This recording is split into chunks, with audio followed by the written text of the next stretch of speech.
आणि आज तुम्ही आशिष शेलार यांची भेट घेतली, नेमकी कुठल्या कुठल्या मुद्द्यांवर तुमची चर्चा झाली आणि मदतीसाठी काय मागण्या त्यांच्या? नाही, आज एकच मागणी होती. 27 तारखेला आपला गणेशोत्सव सुरू होतोय आणि मला वाटतं ह्या पावसाळी अधिवेशनात आशिष सरांनी गणेशोत्सवाला राज्य महोत्सवाचा दर्जा दिला, राज्य महोत्सव म्हणून घोषित केलं. ते घोषित केल्यानंतर आमच्याकडे काही तक्रारी आल्या की काही खाजगी कॉलेजेस असतील किंवा शाळा असतील तिकडे परीक्षा घेतल्या जातात या काळात. ते पण आहे आमच्याकडे की कुठच्या कुठच्या शाळेत आणि कधी, म्हणजे 26 तारखेला परीक्षा आहेत, 27ला सुट्टी, 28 पासून परत परीक्षा चालू होतात.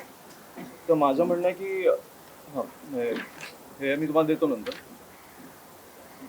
राज्य महोत्सवाचा दर्जा दिल्यानंतर मला वाटतं की अशा कॉलेजेस किंवा शाळांमध्ये हा सगळ्यांचा उत्सव आहे, त्याच्यामुळे सगळ्यांनी तो आनंदात साजरा केला पाहिजे. आपले बरेचसे लोक कोकणात येतात, तिकडे गावी जायचं असतं त्यांना, आई वडील गेले तरी पोरगा इकडे किंवा मुलगी इकडे परीक्षेसाठी थांबली तर कुठेतरी ते तणावाचं वातावरण असतं. म्हणून आमची एवढीच मागणी होती की ह्या काळात सगळे परीक्षा रद्द कराव्या आणि सगळ्यांनी हा सण आनंदात साजरा करावा. म्हणजे सगळ्यांकडे वेगवेगळ्या मंत्र्यांकडे जाण्यापेक्षा मला वाटलं की कल्चरल मिनिस्टर आहेत, मला वाटतं ह्यांनी जाहीर केलंय, ह्यांनी घोषित केलंय आपल्या पावसाळी अधिवेशनात आणि खूप उत्तम मला वाटतं संकल्पना आहे. त्याच्यामुळे मला वाटतं की त्यांच्याकडे येऊन त्यांनी सगळ्यांना एक परिपत्रक काढायला सांगितलं तर बरं होईल. आता मला वाटतं 27 तारखेला उत्सव चालू होतोय, त्याच्यामुळे सगळीकडे जाण्यापेक्षा एकीकडून एक निरोप गेला तर मला वाटतं बेटर होईल.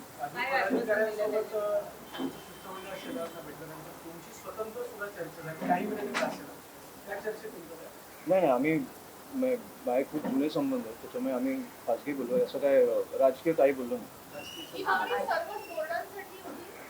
सगळ्या बोर्डांसाठी मला वाटतं महाराष्ट्रात जे जे बोर्ड आहेत त्या सगळ्यांसाठी, त्या सगळ्यांना ह्या गणेशोत्सवात हा गणेशोत्सव साजरा करता आला पाहिजे. सुट्टी, परीक्षा तर नकोच पण सुट्टी पण मिळाली पाहिजे, एवढी आमची मागणी होती.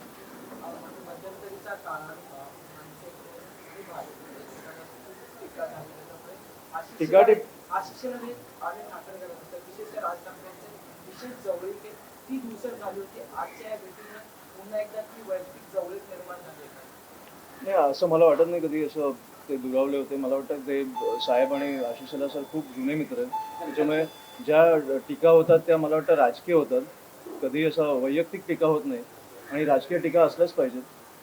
जर विरोधी पक्ष असेल तर मला वाटतं की सरकारवर टीका केल्याच पाहिजेत, काय चुकत असतील तर. आम्ही कधी चुकलं तर तुम्ही आम्हाला समजवलं पाहिजे, त्याच्यामुळे ह्याच्यात वैयक्तिक कधी दुरावा होत नाही. मला वाटतं साहेबांनी दिलं, येणारच.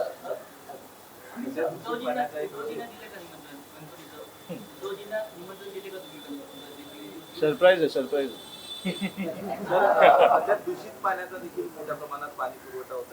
मला वाटतं की आज आपण इथपर्यंत मर्यादित होऊ, कारण त्या दिवशी पण साहेबांनी टाउन प्लॅनिंग बद्दल एवढं उत्तम मांडल्यानंतर तुम्ही रायनो चालवला. त्याच्यामुळे आज गेले 4-5 दिवस मुंबईत जो पाऊस पडला त्या पावसानं खूपच हाल बेहाल झाले मुंबईकरांचे. 2,500 खड्डे हे अवघ्या 5 दिवसांमध्ये मुंबईच्या रस्त्यांना पडलेले आहेत.